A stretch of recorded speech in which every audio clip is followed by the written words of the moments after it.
Le réveil de l'info. C'est Atlantic Radio. Les décodeurs, c'est dans la matinale d'Atlantic Radio et c'est tous les jours et c'est jusqu'à 9h30 et j'accueille les décodeurs du jour. Salah Eddine Nabira, expert éducation, directeur général du groupe Philosophe. Bonjour. Bonjour Franck. Et Karim Banaoui, le boss de Link Up Value. Bonjour Franck. CEO. Oui, on va dire comme ça. Voilà, c'est bien parce que le boss, bon. Bon, Vous allez bien ? Très très bien, merci. Ouais. Ouais. Bon, ça y est, vous avez fait votre deuil ? Ouais, on est passé à autre chose. ouais, on se projette déjà en Coupe du Monde, donc voilà. Je dis ça parce qu'on a échangé des WhatsApp, etc., etc. Et bon, peut-être qu'on en reparlera d'ailleurs parce que c'est pas terminé Avec cette plaisir. histoire. Hein. Ouais. C'est comme le film Un jour sans fin. Je sais pas si vous connaissez ce film-là. Ouais, c'est Hein, notre histoire avec la CAN et le tout gars ça. qui revit la même journée tous les jours, quoi. Voilà, Oui. c'est un peu ça. On parle évidemment de la CAN 2025 parce que tout le monde sait que Salah Eddine Nabira est un expert en foot également, quoi. Oui, pas, je mais, confirme. Pas si on est plus tôt, mais bon. Exactement. Alors, le sujet d'aujourd'hui, je dois dire que c'est un sujet qui est en même temps mondial, parce que l'intelligence artificielle est en train de redessiner le monde du travail à une vitesse quand même assez inédite. À l'échelle mondiale, les études estiment qu'une part significative des emplois est exposée à l'automatisation, bien au-delà des seules tâches répétitives, les fonctions administratives, les services clients, mais aussi les métiers qualifiés comme juristes, analystes ou experts de données sont désormais concernés. Et le Maroc n'échappe pas à cette transformation. On l'a vu par exemple il y a pas très longtemps, là, la semaine dernière, avec la présentation par le gouvernement d'une, on va dire, de modification, de vision pour le secteur de l'offshoring, hein, longtemps pilier de l'économie numérique. Les centres d'appel qui emploient plus de 100 000 personnes voient leur modèle fragilisé à la fois par l'essor de l'IA et par des évolutions réglementaires, notamment en Europe, qui menacent leur cœur d'activité. Bref, l'intelligence rebat les cartes de la définition même du travail. C'est un sujet qu'on a annoncé quand les grandes entreprises qui fabriquent de l'IA sont arrivées, et j'ai l'impression que ça arrive beaucoup plus tôt que prévu, Karim.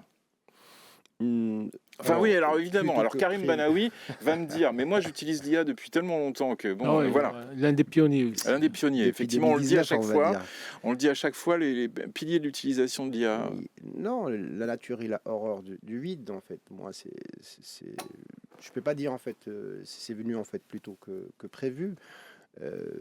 Là, en fait, justement, on parle est-ce que l'IA, il va remplacer l'être humain, le salarié, l'employé? Non.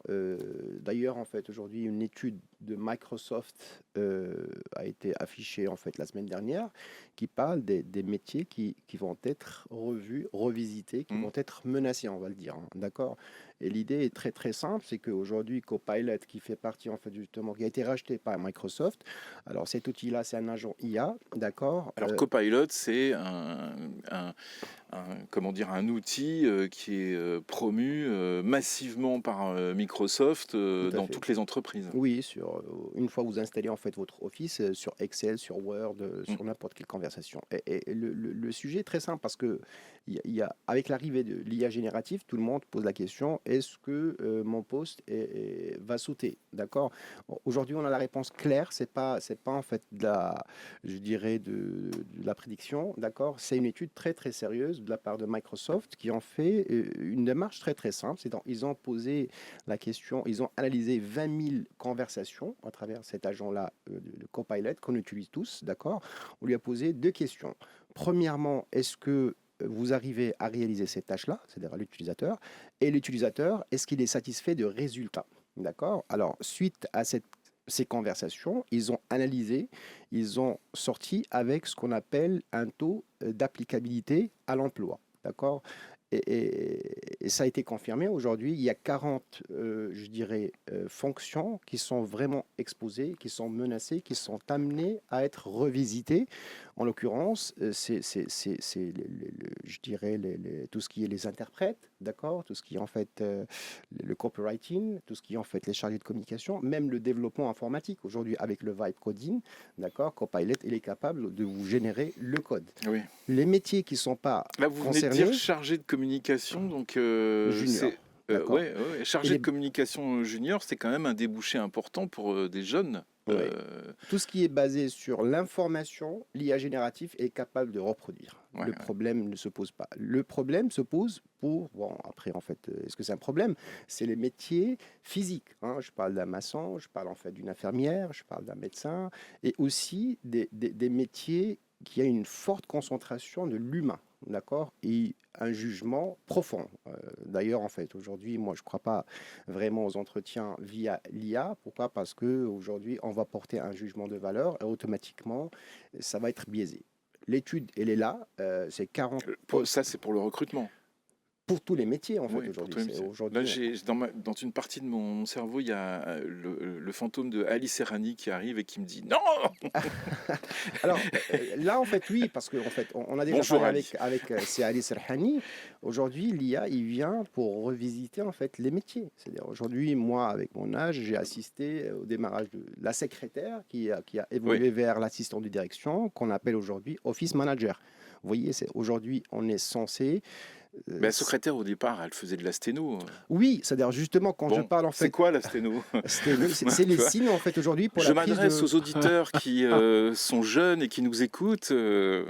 Voilà, la sténo. Merci Franck, parce que moi, C'est la préhistoire. j'interviens dans des écoles et quand je leur parle en fait justement de la secrétaire qui utilise le sténo pour en fait la prise de notes, ils me disent en fait aujourd'hui, il y a un outil qui permet de Non, mais de on faisait une récupérer. formation chez Pigier pour ça. Enfin, Oui, c'était, oui, voilà, tout à fait, je cite confirme. une marque. Je sais même pas si elle existe. Ouais, elle existe Hein, toujours. elle Ouais. existe toujours, Ouais. bien sûr. Exact. Ce qui fait en fait aujourd'hui, il y a des métiers là où l'applicabilité en fait de l'IA elle est forte, ce qui fait le score elle est très élevé. Maintenant, il y en a d'autres qui ne sont pas concernés. Alors, Voilà. on va revenir là-dessus.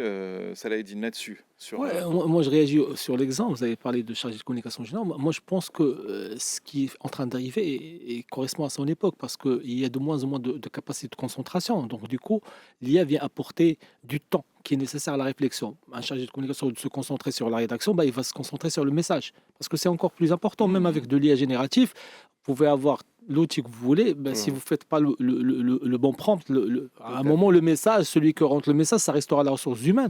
Et là, il se concentrera aussi sur du RP pour que le message soit diffusé. Donc, il y a toujours une partie, et moi, je trouve que c'est une évolution positive sur même l'ensemble des secteurs. Même parlons de l'offshoring, c'est vrai qu'il y a de la destruction d'emplois dans tout ce qui était ça, prise de parole, etc. Mais après, Le SAV tout ce qui, niveau voilà, 1. tout ce qui est SAV, tout ce qui est valeur ajoutée, tout ce qui est développement, il y a énormément de choses qui vont.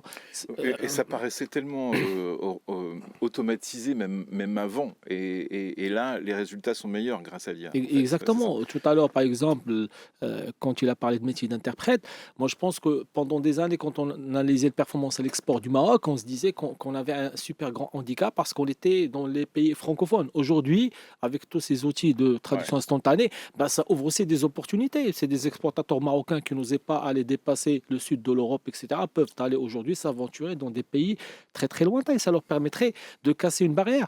Moi, je pense que c'est vrai que c'est une transformation massive, mais il faut comprendre qu'il vient nous apporter le plus important aujourd'hui, c'est d'avoir du temps de réflexion. Moi, je pense qu'aujourd'hui, certaines tâches qui consomment énormément de temps dans tous les métiers, que ce soit du cadre supérieur, du manager, du dirigeant, jusqu'au petit poste, beaucoup de notre temps, et c'est la ressource principale. Et on était submergé par certaines tâches.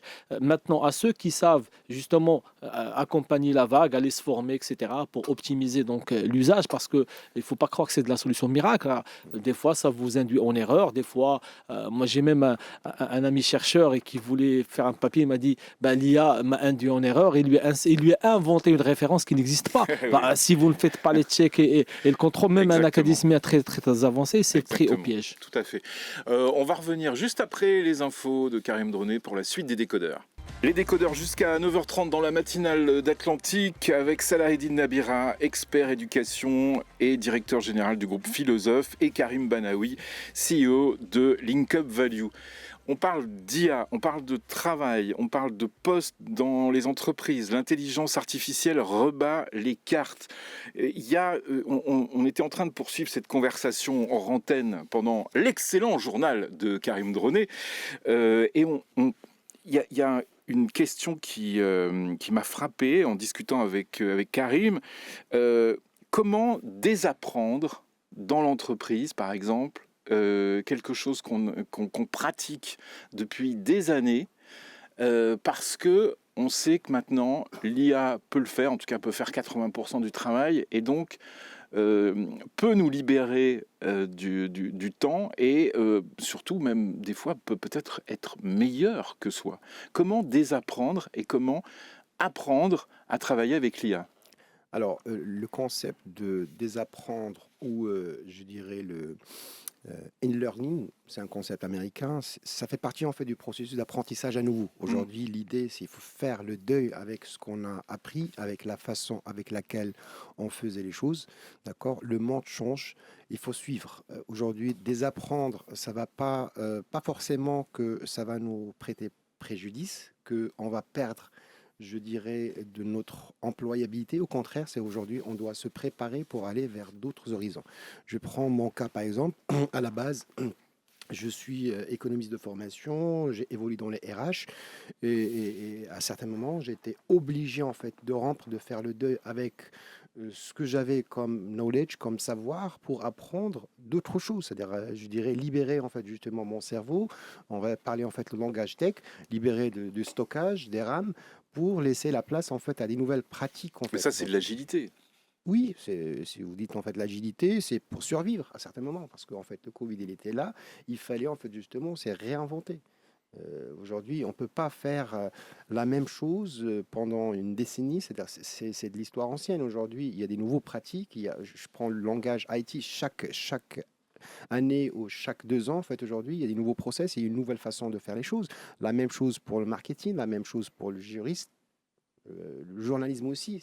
Il faut faire le deuil avec la façon dont on faisait les choses, d'accord? Et aujourd'hui, laisser la place à des nouveaux pratiques pour aller vers l'avant. Voilà. En quoi cette révolution IA est-elle différente des précédentes vagues d'automatisation? On a connu Internet, la digitalisation des entreprises. En quoi c'est différent, en fait? En fait, la seule différence, c'est qu'aujourd'hui, il est capable de toucher aussi aux fonctions cognitives. Ça veut dire qu'on ne s'arrête plus à de la mécanisation pure et simple. Ça veut dire que ça commence à réfléchir. C'est l'embryon justement de la réflexion. On attend justement d'évolution de l'outil qui permettrait carrément d'avoir de pleines capacités d'analyse et de création de valeur. C'est ça en fait là, ce qui fait peur, et en même temps, comme vient de dire Karim, et aussi amène beaucoup d'air libre et d'espace de créativité. Donc aujourd'hui, les choses simples, voire minimum complexes, peuvent être exécutées par l'IA, et c'est ce qui fait, par exemple, que pas mal de métiers au niveau de l'administration, au niveau de certaines tâches aussi de base de données, de traitement de l'information, à un premier niveau, voire à un niveau intermédiaire, etc., sont menacés. Mais après, c'est à nous de se positionner. Donc, comme l'exemple, de toute façon, l'évolution se fait, et ne serait-ce que par le biais du temps, fait en sorte que les gens qui ne s'adaptent pas sont mis sur le côté. Là, le rythme est un peu plus accéléré, mais ça donnerait aussi l'occasion à de reconversions de carrière, de permettre aussi, par exemple, prenons le cas aussi du Maroc. Je prends un exemple très simple. Souvent, on a une culture très très orale, et on avait du mal à écrire et à transcrire beaucoup de connaissances, et beaucoup de gens qui ont des expertises très importantes à raconter. Quand ils faisaient faire leur mémoire, ils faisaient appel à des journalistes spécialisés. Maintenant, aujourd'hui, on peut faire de la création de connaissances à travers cet outil-là, mais contrôlé bien sûr, parce que, comme j'ai dit est la substance principale, reste détenue par l'humain, par son expertise, par sa vision, par son analyse, par la capacité de croiser pas mal de domaines de connaissances et de compétences. Bah, après, il faudrait justement en profiter et en faire un levier. La même chose, et moi je pense que c'est un sujet très très important qu'on devrait aussi traiter ce matin, c'est aussi l'école qui doit justement préparer ce nouveau profil qui est capable, qui sera capable après de pouvoir travailler dans l'ère justement de cette intelligence artificielle, c'est de faire en sorte qu'on enlève le focus sur la maîtrise des connaissances et la réussite aux examens finaux, à ce qu'on pousse les élèves à intégrer des sujets de réflexion, intégrer des projets, intégrer des problématiques complexes pour permettre de développer justement. J'espère que ce sont des sujets en ce moment très actuels au ministère.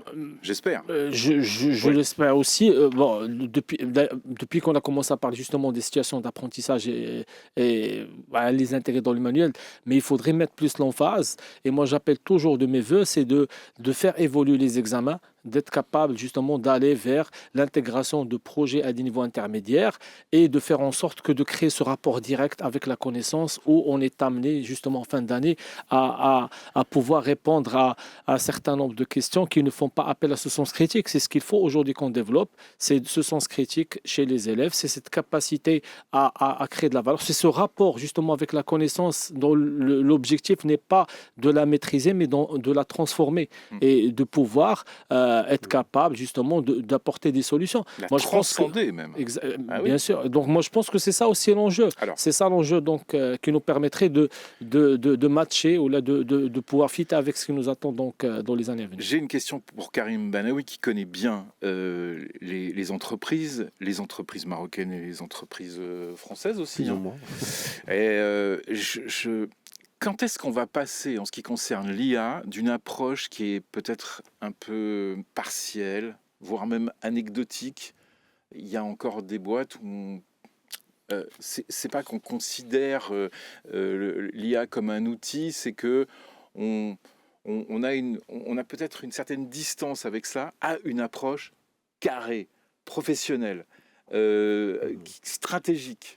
Voilà, l'arrivée de l'IA dans cette boîte. Là, je parle pas d'industrie, parce que c'est plus simple. Mais l'arrivée de l'IA, elle va nous faire gagner tant de production, elle va nous faire gagner tant de temps, elle va nous faire gagner tant d'argent, quoi, tout simplement. Alors oui, si on veut parler en fait justement des entreprises, certes, en fait, il faut prendre conscience. Moi, je pense aux banques, je pense Alors, moi, je vais un petit peu faire les choses d'une manière un petit peu helicopter view. C'est aujourd'hui, c'est pas que les entreprises en fait. Aujourd'hui, on parle en fait du Maroc. Aujourd'hui, le Maroc, il affiche une vision claire de faire de l'IA un levier de développement, d'accord, et il vise en fait quelque chose comme des milliards en fait d'augmentation en fait de son PIB à travers la formation, à travers l'infrastructure. Ce qui fait aujourd'hui, l'idée n'est pas, je dirais, située juste au niveau des entreprises, parce que les entreprises, ils cherchent du chiffre d'affaires. Aujourd'hui, c'est normal. Il y a encore cette vision orthodoxe de dire attention, en fait, quelqu'un qui utilise l'IA, ça veut dire qu'il triche. C'est pas forcément le cas. Voilà, c'est ça que je veux dire. C'est ça que je voulais dire. Il faut démocratiser, il faut un petit peu cadrer, parce qu'il ne faut pas oublier, en fait, Franck, que l'IA, il a des avantages, mais derrière, en fait, il y a la confidentialité. Aujourd'hui, le frein pour certaines entreprises de ne pas opter de démocratiser, je dirais, l'usage de l'IA, c'est la confidentialité. Aujourd'hui, ça nous mène tout simplement vers l'IA souveraine. C'est qu'aujourd'hui... Oui, mais ça, c'est un débat national, et c'est aussi pour ça qu'on a choisi comme partenaire Mistral AI, justement, en open source, pour garder cette donnée au Maroc. Tout à fait. Ça rejoint en fait mon idée de tout à l'heure, c'est de dire en fait il faut réfléchir d'une manière macroéconomique. Comment l'État aujourd'hui peut prendre conscience de ce changement qui est rapide, parce que ça, là, tout à l'heure il a parlé en fait justement des caractéristiques. Moi je trouve la caractéristique énorme, c'est la notion du timing. C'est-à-dire aujourd'hui, il y a des applications qui sont créées chaque jour, qui sont en fait uploadées, qui sont utilisées par les gens. Ce qui est rassurant dans l'histoire, je dirais, c'est que les Marocains, ils l'adoptent. C'est-à-dire aujourd'hui, on est classé parmi les 4e moment d'usage de l'IA génératif. Alors maintenant, je ne sais pas à quelle finalité, à quel usage, mais on est in, comme on dit. Vous voyez ce que je veux dire? Maintenant, il faut démocratiser cette fonction. Il faut mettre en fait une réforme de dire que c'est pas de la triche, mais c'est un outil. C'est comme la calculatrice il y a en fait 50 ans, c'est pas 60 ans. Vous voyez ce que je veux dire?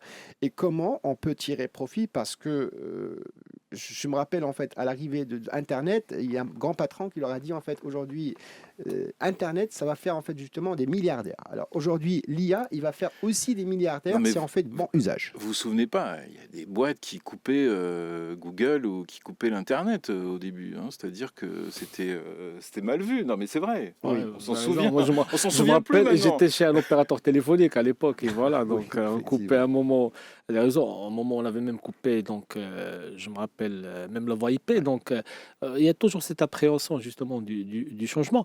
Mais ce qui est rassurant, moi-même, je pense l'année dernière ou il y a quelques mois, j'ai assisté aux Assises nationales, j'avais animé même modéré une conférence justement sur l'IA et l'éducation, et il y avait pas mal de gens du ministère qui étaient là présents. C'était une prise de conscience par rapport aux enjeux. Après, la capacité de déployer, justement, d'aller dans de l'IA souverain, du cloud souverain, etc., je pense que c'est des enjeux pris au sérieux et je pense qu'il y a même des investissements dedans parce que c'est un peu ça aussi l'avenir, c'est d'être capable justement de pouvoir assurer donc la maîtrise des données, ce qui quid de la cybersécurité et tout ce qui s'ensuit. Mais moi, je pense que pour les pays en voie de développement, ça crée plus d'opportunités que de menaces. Et par rapport à cette histoire, tout à l'heure, Kalim a parlé de cette appréhension de risque de données ou de... Moi, je me rappelle d'un tweet, je pense, d'Elon Musk qui avait demandé à ses ingénieurs d'ouvrir les brevets de Tesla pour rester là-dedans. Parce que le risque, en voulant trop se protéger, c'est qu'on devient obsolète et que d'autres créent donc une nouvelle technologie et nous dépassent. C'est en soi un Ouais, mais ChatGPT challengeant. OpenAI Voilà. le fera jamais. Voilà. Donc c'est en soi très très très très challengeant. Après, c'est une posture par rapport à la chose. Plus on s'y met. Prenons-nous par exemple, moi, on avait organisé pas mal de formations avec des experts pour permettre justement aux enseignants de faire bon usage de la chose et de pouvoir gagner du temps. Parce que moi, j'insiste sur ça. Prenons le cas d'un métier d'enseignant. Beaucoup de temps se perd dans la correction de copies. Et c'est un travail très très important parce que l'apprentissage par l'erreur est très important. Permettre à l'élève de faire l'erreur pour pouvoir détecter la faille. Mais il faudrait encore le Oui, mais temps de vous vous pouvoir... rendez compte sur un boulot d'enseignant. Qu'est-ce qu'on va dire, par exemple, si là, actuellement, on apprend qu'un enseignant utilise ChatGPT, par exemple, pour corriger les copies. Alors, entre nous, Bien sûr. Mais c'est une révolution. Moi, j'aimerais bien que mes enseignants arrivent à le faire. Vous savez ce que c'est, Franck? Parce que le plus important, c'est l'ingénierie de l'examen et de l'évaluation. Après, la tâche Il faut mécanique de revoir les copies l'évaluation. aussi, les Voilà. batteries de tests aussi. Parce que c'est quoi le risque aujourd'hui? Et souvent, prenons le cas même au niveau universitaire, des fois, quand vous avez sur des sujets d'analyse et vous avez des milliers d'élèves et que vous donnez à l'enseignant une semaine pour corriger. Vous pensez, moi j'étais enseignant, le super, vous pensez que tout le monde a la patience et la conscience pour pouvoir donner à chaque copie le temps qu'il mérite. Maintenant, si on arrive à corriger et à permettre de corriger de manière très automatique, et même en temps réel, aujourd'hui, il y a la possibilité de faire pas mal de quiz, de faire pas mal d'évaluations qu'on envoie et que l'élève répond. Et vous avez en temps réel l'analyse, les comparaisons, et vous avez tout le travail qualitatif qui vous permet d'aller à l'essentiel, c'est d'accompagner de manière personnalisée chaque élève. Salah-Eddine Nabia.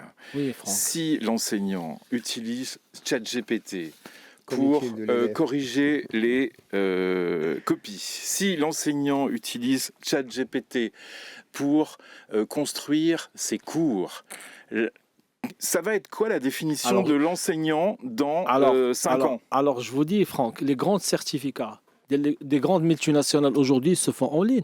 Il y a pas mal d'assessments et d'évaluations. Non, mais je vous réponds, justement parce que l'enseignant va consacrer son temps à l'accompagnement au lieu de perdre du temps fou à corriger certaines copies. Bien sûr, je parle de l'ingénierie de l'évaluation parce qu'il faudrait faire la bonne évaluation et permettre justement à l'agent de pouvoir faire la bonne correction. Au lieu de perdre son temps à corriger, il va donner du temps à l'élève qui est en difficulté. Alors, voilà, c'est ça. Il faut faire le deuil. Vous avez posé la question tout à l'heure sur... Aujourd'hui, on a une façon de faire, on pense à l'élève. Aujourd'hui, il faut revoir toute la batterie de tests aujourd'hui, des énoncés qu'on avance. Et aujourd'hui, le monde change. Il faut qu'on arrête de réfléchir de la même façon il y a 10 ans et faire évoluer en fait justement nos Quid des entretiens, systèmes. d'évaluation que vous Voilà, faites? c'est aujourd'hui. Et tous les métiers sont invités à réfléchir. Comme disait en fait Pascal, le propre de l'homme et de penser. Aujourd'hui, on ne peut pas faire les choses de la même façon il y a 2 ans ou bien 3 ans. Les choses évoluent et ça rejoint en fait justement la question que vous avez posée tout à l'heure sur le désapprendre. Voilà. Le management, il en est où par rapport à ça dans les entreprises? Je suppose qu'ils ont de plus en plus tendance à à faire entrer dans l'entreprise des experts qui connaissent Ah, les façons d'utiliser l'IA, ou alors, le management, en fait, n'est pas même le épargné haut parce que management, hein, oui. après, en fait, justement, dans le rapport des 40 métiers, en fait, quand il s'agit des jugements un petit peu complexes, dans des managements un petit peu profonds, en fait, aujourd'hui, l'IA, il peut pas. D'ailleurs, on a un exemple très simple, en fait. Il y a un patron qui a engagé, en fait, un directeur agent IA pour prendre des décisions. C'était la cata. Il était obligé, en fait, justement, de le virer. Aujourd'hui, le management, il trouve, je dirais, Comme le coach qui a été viré il y a... exactement, c'est l'être de noblesse dans la mesure, en fait, aujourd'hui, c'est l'humain. Il y a une forte concentration. On parle du management, on parle de leadership aujourd'hui. Maintenant, la mauvaise nouvelle, c'est qu'en fait, un manager, il a rien à apprendre à son collaborateur ou bien son subordonné parce que l'information, elle existe. Il faut la gérer. Vous voyez ce que je veux dire aujourd'hui? Même dans l'enseignement, ça, Nabira, en fait, aujourd'hui, je parle sous votre contrôle aujourd'hui. C'est-à-dire, un enseignant, c'est-à-dire aujourd'hui, il peut être largué parfois par rapport à une information qui tombe en temps réel de ses élèves. Vous voyez ce que de ses étudiants. Ce qui fait aujourd'hui, je reviens sur l'idée en fait de revoir le process. C'est aujourd'hui un enseignant ou un manager, il doit gérer l'information, il doit en fait justement s'imposer par son leadership. Et là, en fait, aujourd'hui, je ne crois pas que l'IA peut le remplacer. D'accord, c'est le leadership qui, de toute façon, qui restera, hein. Bon, Façon de ça, gérer, ça, c'est évident. exactement. Dans les secteurs commerciaux, dans le commercial, par exemple, Mhm. l'IA peut être un apport incroyable. Bien sûr. Bah Toutes les oui. fonctions CRM aussi. Ouais, Toutes bien les sûr. agents conversationnels et tout L'automatisation, de ça. la Donc, prospection. et encore une fois, il faut voir le nœud de création de valeur parce que dans tous les process commerciaux, le plus important, c'est l'analyse de la data, c'est le suivi, etc. Et c'est surtout la capacité de s'assurer qu'on a rendu le bon service. Et ça nous met en lien avec le secteur de l'offshoring. Sur ce sujet-là, les centres d'appel peuvent se positionner, apporter de la valeur parce qu'à la fin, il y a toujours ce contact humain qui est important de pouvoir discuter, de pouvoir comprendre et analyser. Mais je pense que ça permet d'être plus performant. Écoutez, on va revenir après les infos de Mourad Baba. On va poursuivre ce débat très intéressant sur l'IA. Et puis on passera après à ce que j'appelle la ronde des desserts, c'est-à-dire la farandole des desserts, c'est-à-dire les débats express. Et on vous parle aujourd'hui de la relation tumultueuse entre le travail et l'intelligence artificielle. L'intelligence artificielle est en train de rebattre les cartes. Je suis avec Salaheddine Nabira, expert éducation et directeur général du groupe Philosophe, et Karim Banaoui, CEO de LinkUp Value. Salaheddine, vous voulez revenir sur ce qu'on a dit tout à l'heure, sur les corrections, Oui, justement. les corrections avec assistées de l'IA qui modifient, on va dire, le travail de l'enseignant. Et exactement, parce que en soi, ça va permettre de préparer l'élève quelque part à cette IA en faisant en sorte que le temps qui est accordé à ces tâches fastidieuses va être consacré au projet interdisciplinaire. Et ça, c'est plus intéressant parce que malheureusement, souvent, on est amené à faire des évaluations de connaissances, mais le fait d'intégrer ces projets, ça va permettre justement de donner un sens aux apprentissages et permettre justement aux élèves. Et ça, c'est un temps plus qualitatif où l'enseignant est investi en groupe et ça permet aux élèves de travailler toutes les compétences de demain, que ce soit justement la capacité de comprendre dans une situation complexe, le travail collaboratif, de créer un rapport à la connaissance en la transformant en valeur ajoutée. Et quand je dis projet, des fois, c'est des projets plus intéressants, très intéressants. Par exemple, ça peut être aussi un projet entrepreneurial, entrepreneurial social, le financement. Par exemple, cette année, on travaille sur un financement d'un château d'eau, Al House, avec deux grandes associations. Ben, moi, je trouve que permettre aux enseignants d'être sur ces sujets-là et d'accompagner en gagnant du temps sur de la correction automatisée, certaines tâches, est plus intéressant. Karim Banaoui, qu'est-ce qu'il faut dire aux jeunes qui arrivent dans l'entreprise? C'est formez-vous à l'IA, quoi. Alors, c'est un outil en fait, Franck. Ouais. Franchement, c'est aujourd'hui, c'est un must-have. Je vais pas dire en fait, c'est la seule chose qu'ils sont censés maîtriser aujourd'hui. C'est-à-dire aujourd'hui, c'est une certaine agilité, c'est comprendre le besoin. C'est-à-dire le monde. Je prends le cas des développeurs aujourd'hui. c'est un sérieux problème. Il faut comprendre déjà en fait la vision de l'entreprise, le pain point, le projet en lui-même.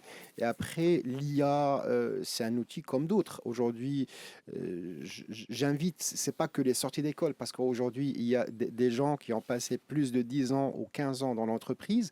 Ils ont une façon de faire, ils sont dans leur zone de confort et ça va pas être le cas en fait. C'est rapide. Aujourd'hui, j'invite tous les métiers aujourd'hui. C'est dommage en fait, Franck, qu'on n'a pas cet observatoire national des emplois et des compétences pour voir, pour un petit peu le matcher avec en fait notre vision au Maroc. Qu'est-ce qu'on veut faire de l'IA? Vous voyez ce que je veux dire? Est-ce qu'on va se contenter en fait à poser des questions simples, banales en fait justement à l'IA, ou bien on va faire autour d'un bouton tout un costume? Vous voyez ce que je veux dire? Certes, en fait, aujourd'hui, l'IA, il a rendu plus hommage à Molière et à Shakespeare en matière d'intelligence linguistique, mais aujourd'hui, on peut faire des choses très sympas, des choses constructives avec cet outil-là qui est formidable, à mon sens.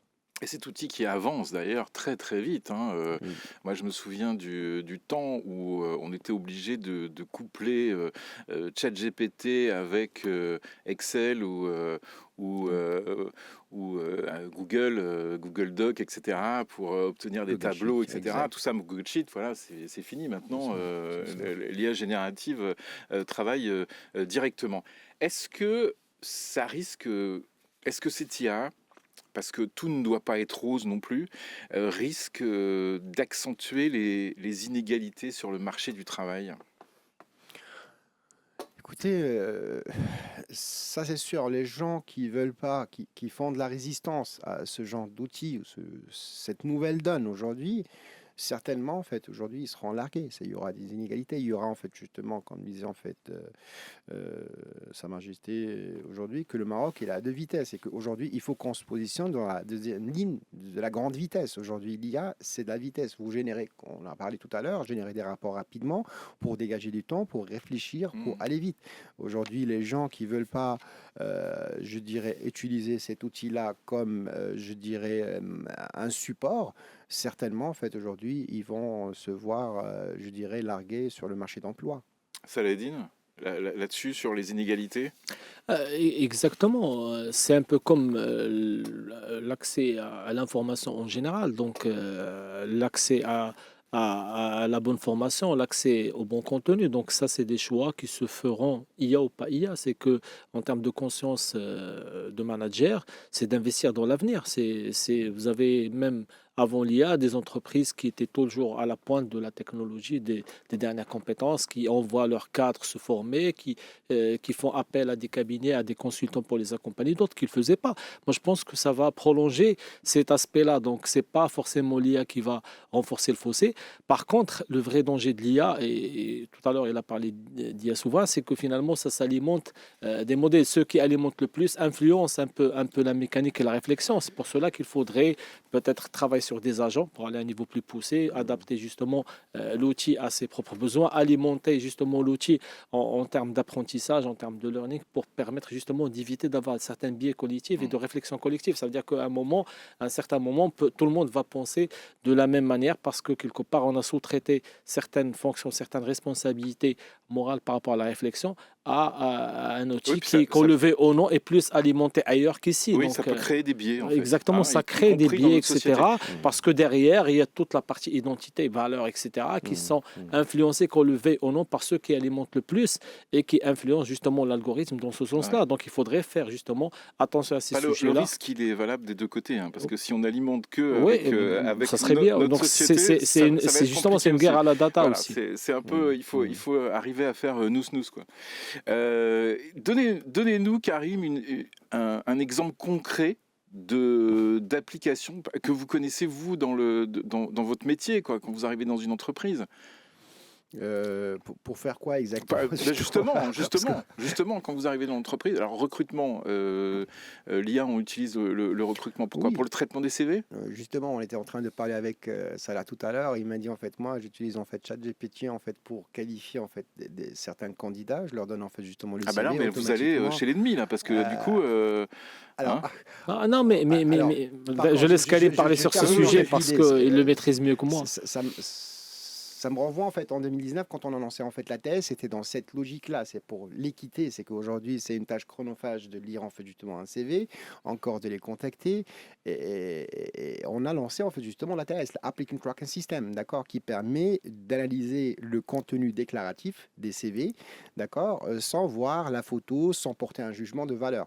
Et Salah, il m'a dit parfois, je suis agréablement surpris de voir que certains CV que j'ai écartés visuellement, je trouve des mots-clés, je trouve en fait justement du contenu intéressant et ça me permet de dire, écoutez, ce CV-là que vous avez Il y a moins de écarté, il faut subjectivité. un petit peu deep diver, creuser pour voir. Après, en fait, aujourd'hui, nous, ça c'est notre outil qu'on a lancé nous, d'accord? Mais après, il y a d'autres outils qui, par exemple, dans le développement informatique, il y a Replit, il y a Cloud AI, d'accord, qui permet de générer en fait des plateformes Ah oui, version 1, oui, oui. je dirais en une semaine. Ah Or, oui. normalement, le cahier de charge, ça prend en fait 6 semaines pour le go live, pour en fait, ça permet de gagner du temps. Après, il y a Et ça réduit les coûts, hein. ça réduit les cours. Aujourd'hui, c'est des applications qui coûtent entre, je dirais, 10 euros jusqu'à 100 euros, Ouais, où tu ouais. as en fait un agent qui est capable de développer pour vous une idée, vous lui donnez en fait le bon prompt. Après, c'est pas tout. En fait, il faut être technologiste, Non, mais prendre bien sûr, mais l'aspect sécurité. vous vous rendez compte l'argent qu'on dépensait pour des sites Exact. internet, des applications. Prenons par exemple, en fait, je dirais le marketing. Aujourd'hui, il y a des plateformes. Aujourd'hui, vous lui donnez en fait une idée, une phrase, il est capable de faire, je dirais, la création du contenu et de Ouais. le diffuser en fait justement dans vos plateformes et analyser Et en on peut fait l'audience. rentrer, si on parle de commercial, on peut rentrer une cible de façon très très C'est de la détaillée prospection et on peut faire de la automatisée. prospection automatisée. Voilà, c'est Il ça. y a Et aussi, je veux dire, c'est pas de la science-fiction ce qu'on dit, hein. C'est des choses qu'on utilise là, autour de Oui, la table. oui. il y a aussi un aspect très positif, c'est ça, ça rapproche le technique du managériel. Ça veut dire qu'aujourd'hui, avant, il y avait un C'est vrai, fossé. c'est Ça veut vrai. dire quand on était dans la finance marketing, on dépendait beaucoup de l'IT et l'IT n'avait pas le regard souhaité. Et donc souvent, il Il y y a a un de la fossé entre, déperdition exactement. dans le traitement de l'information. Complété Aujourd'hui, avec l'AIMO, voilà. l'assistante en maîtrise Voilà, d'ouvrage. aujourd'hui, ça permet de faire Ah bah, converger voilà, les deux mondes. actuellement, l'IT est mon meilleur ami. Donc Oui. c'est très bien. 9h17. Les débats express. Les débats express ou la farandole des desserts. Vous aimez ça au restaurant, vous, la farandole des desserts? Ah, ça va vous plaire ce sujet-là, Salah Eddine. Ah ouais. Ouais, les écoles françaises au Maroc. Hein. L'Agence pour l'enseignement français à l'étranger, l'AEFE, les parents d'élèves ne sont pas contents parce que jusqu'à 10 000 dirhams de plus par an, une hausse jugée brutale par les parents d'élèves, ça bouge, il y a des manifestations à Rabat, à Casa, dans plein de villes. Je vous vois en train de sourire. Ouais, moi, je trouve que Non, mais voilà. c'est attendez, parce que là, je suis sûr qu'il y a plein de gens qui nous écoutent en ce moment et qui sont touchés par ce sujet-là. Donc c'est une réponse sérieuse que j'attends. Oh, bien sûr, moi, ma réponse sérieuse, je ne peux avoir que celle-là. Aujourd'hui, il y a plein d'écoles marocaines qui sont très très bien, qui s'orientent vers des modèles internationaux, qui prennent le trilinguisme, qui sont sur des modèles très qualitatifs, etc. Après, moi, ce Ah, rapport, là, vous répondez à la question, parce que ce matin, on a diffusé un son dans les journaux, et le délégué qui parlait au nom des parents d'élèves disait on a l'impression que les parents sont pris en otage, en fait. Hein. non, en fait, c'est des choix en fait qu'on fait. Moi, j'ai pas envie de trop parler, donc. Non, mais vous pouvez prendre de la hauteur. Non. Moi, la hauteur, parce que j'étais dans les deux systèmes. Voilà, moi, Voilà. mes Ça, c'est enfants, à bien. un moment, j'avais pas le choix. Ils Ouais, ont c'est tous ça, eu le on n'a pas bac le choix. français, pour le dire. Mais juste pour donner quelques grés de lecture entre ce qui se passe. Dans certaines écoles et ce qu'aujourd'hui, la mutation qu'apportent beaucoup d'écoles, beaucoup de confrères, etc., parce qu'il y a une nouvelle génération d'entrepreneurs dans l'éducation et qui ont un modèle derrière, un vrai modèle pédagogique. Pour le résumer, trois choses. Il faut porter sur le trilinguisme. Moi, je porte juste à votre information que l'année dernière, moi, j'avais organisé une compétition dans une école américaine sur du débat en anglais, du great debater, du public speaking, et c'était nos élèves qui ont gagné, Zama. Pour Bon, faire mais très simple. Je ne fais pas de la question- promotion, Non, mais non, pour mais- revenir au sujet le plus important, moi je vois aujourd'hui, par exemple, sur certaines écoles marocaines qui ont compris l'importance de la technologie, ils ont commencé à insister dessus. Quand on voit certains systèmes de mission française. Tout le primaire, c'est le français, l'histoire géo. Donc après, toutes les autres matières, c'est le même professeur qui enseigne, le professeur principal qui des fois fait certaines choses. Donc moi, je ne veux pas rentrer dans cette comparaison, mais moi, ce que je peux dire sur ce sujet-là, c'est que l'éducation a un coût. Et des fois, ça peut être justifié parce que, bon, quand on ramène des expatriés, quand on ramène des enseignants, quand on ramène, etc., à un moment, mais ça reste un choix. Ça veut dire qu'aujourd'hui, ça veut dire que c'est pas le seul choix qui existe, c'est qu'il y a plusieurs alternatives. On a de plus en plus d'écoles, peut-être britanniques, américaines, etc. À un moment, chacun fait son choix de choisir un modèle, mais c'est plus autant dans le temps, il n'y avait pas d'alternative. Moi, ce que j'essaie de dire aujourd'hui, c'est qu'aujourd'hui, il y a des alternatives sérieuses en termes de modèle pédagogique, en termes aussi de coût et d'accessibilité, donc qui permettent aujourd'hui de pouvoir détendre les taux par rapport aux gens qui sont pris qui ont Après, quand on a mis son enfant depuis le début, c'est très difficile de revenir dans les écoles bilingues parce qu'il y a la problématique de l'arabe, etc. Parce qu'ils passent les examens de 6e, les examens de 9e et même la première année bac où l'arabe est important. Mais ça se règle. De toute façon, mais ça se règle parce que j'ai vécu aussi des expériences. On a reçu des élèves qui étaient en Italie, qui étaient en Turquie, qui avaient les mêmes difficultés, non seulement l'arabe, mais même le français. Après, avec de l'investissement familial, des enseignants, ça a permis de pouvoir les intégrer. Mais de toute façon, je vais vous dire un truc, c'est que ça, d'abord, c'est une info qui arrive, mais qu'on connaît depuis des années. Il y a toujours une montée été comme ça. Et c'est même dans les règlements financiers, certaines écoles, c'est 5% chaque 2 ans. Ça, par contre, c'est dommage. Hein. Ouais, mais c'est dommage, bien sûr que c'est dommage. Mais je vais vous parler de mon expérience personnelle. Donc, je trouve personnellement que la majorité de ces écoles sont trop cher, quoi. C'est pas possible. Même si vous allez me dire, ah, mais il est français, donc il paye moins cher que les autres. Et vous savez ce qu'on m'a répondu à l'ambassade de France? Je vais pas citer la personne qui m'a dit ça, mais si vous étiez à New York, mais vous savez combien est le lycée français, l'école française à New York, donc estimez-vous heureux qu'à Casablanca ce soit ce prix-là. Bravo les gars, hein, bravo. Karim. Moi, je l'ai dit tout à l'heure, c'est dommage en fait aujourd'hui qu'on signe un contrat et dans l'année, en fait, on se rend compte qu'il y aura une majoration de 10 000 dirhams. Je trouve quand même c'est une grosse augmentation. C'est l'équivalent, en fait, justement, d'une ou deux semaines en fait, de vacances pour les parents. Et aujourd'hui, là, ils sont pris en otage. Maintenant, il n'y a pas que l'école française. En fait, aujourd'hui, le système en lui-même, en général, l'enseignement, ça devient cher. Oui, moi, j'ai fait l'étude, en fait, d'État. C'est 12 dirhams, en fait, justement, annuels. Et aujourd'hui, je suis dans l'intelligence artificielle. Vous voyez ce que je veux dire? Moi, mes enfants, je les dépose en fait aujourd'hui à une école française. Je sais pas, j'ai pas la garantie qu'aujourd'hui, que demain ils seront quelque chose dans ce monde-là. Vous voyez ce que je veux dire? Mais aujourd'hui, quand les parents en fait s'engagent avec des budgets bien serrés, avec l'inflation, avec des charges en fait bien précises, et là en fait ils sont pris en otage pour leur dire il faut payer en fait 10 000 dirhams en fait de plus, encore s'il a 2 ou 3 enfants, ça pèse lourd sur la trésorerie du couple. Maintenant, il faut revoir ça dans un cadre en fait réglementaire parce qu'on ne peut pas venir du jour au lendemain et changer les tarifs. Ça déstabilise tout un couple, ça crée des problèmes par la suite. Oui, mais on va vous dire c'est une école privée, donc de toute façon... Bon, oui, mais même s'il y a un cadre en fait justement juridique de travail en fait. Bon, je dirais donc à suivre. Il y a de superbes écoles à Bouscoua. À suivre.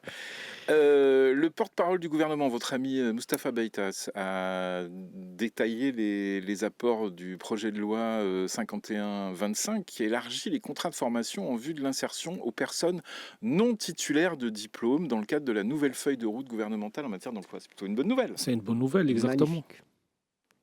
Ouais, c'est une bonne nouvelle, surtout qu'avant, je pense que M. Scoli avait annoncé aussi les formations en stage d'immersion, etc. Ça permet de donner une suite à ce projet-là. Ça veut dire que des formations in situ qualifiantes, et ça permettrait d'encourager l'emploi sur ces sujets-là. En attendant également en fait, le cadre juridique des stages alternés aussi, qui ont une efficacité en fait, ça c'est très important aujourd'hui. C'est bien en fait aujourd'hui. Donc ça veut dire qu'il faut, la feuille de route elle est bonne, ok, mais il faut encore aller plus loin. Exactement. Voilà. Il faudrait que le prochain gouvernement continue sur la même lancée. De stage, oui. C'est ça. Et je dirais aussi sensibiliser les entreprises à ça. Je dis c'est surtout ça, parce qu'on peut créer le contexte, Oui, Et- c'est ça. les d'ailleurs, intéressements, mais il faut que les principaux intéressés... Oui, Exactement. arrêtons les stages de courtoisie, les stages de café. Vous voyez ce que je veux dire? Il faut mettre un vrai contenu. Maintenant, les stages alternés, ça marche en fait en France. Pourquoi pas en fait justement généraliser ça au Maroc? Autre sujet, caché, faut-il... Vous allez voir la réaction de Saladin. Faut-il saisir le tribunal arbitral du sport? Ouais, non, mais Après, alors j'explique pour les auditeurs. Après les sanctions prononcées par la CAF. D'ailleurs, ça bouge un peu à la CAF là. Hein. ouais, mais bon, C'est- ça c'est. Motsepe, le Ouais, président, se bouge un petit peu. Motsepe il fait en fait il souffle le chaud et le froid. On ne peut pas dire qu'il n'était pas derrière ce qui s'est passé. Ça veut dire il était au courant de tout, donc il aurait pu réagir. Ou alors Après, c'est un voilà. dysfonctionnement important de la CAF. Hein. Beaucoup parce que c'est pas la première fois qu'on l'a vécu. On l'a déjà vécu avec l'épisode d'Iwak, ce qui s'est passé à Ça va Tunis et tout ça. Donc après, maintenant c'est un sujet éminemment aussi politique. Donc il faudrait voir est-ce que on va justement à l'escalade ou est-ce qu'il faudrait peut-être négocier des choses pour les prochaines éditions. Mais après le mal est fait. Donc si on revient que à cette édition, mais il y a moi ce qui m'a le plus désolé dans ce sujet, c'est le Maroc bashing, c'est toute cette attaque organisée. Et je pense qu'il y a une opportunité derrière, et tant mieux. On a pris conscience de l'importance d'avoir des médias nationaux très très forts et de renoncer à lancer un alors ça, modèle où l'État objectif. encourageait. Voilà. Objectif 2030. Hein. Voilà, donc moi, ça c'est très important parce que on a vu ce qui s'est passé au Qatar. Quoi qu'ils ont fait l'une des meilleures éditions, ce qu'ils ont souffert avant et même après. Moi, je pense qu'aujourd'hui, ça fait pris conscience de l'importance de ce média et qu'il faut arrêter avec la complaisance de certains supports qui ne font que Alors, du écoutez, contenu moi, qui n'a aucune valeur importante et pourtant qui ont profité des. Je veux pas nous envoyer des fleurs, mais je pense qu'on a été parmi les premiers à parler de ça avec Mohamed Douyeb il y a Qu'on 15 salue, de d'ailleurs. jours.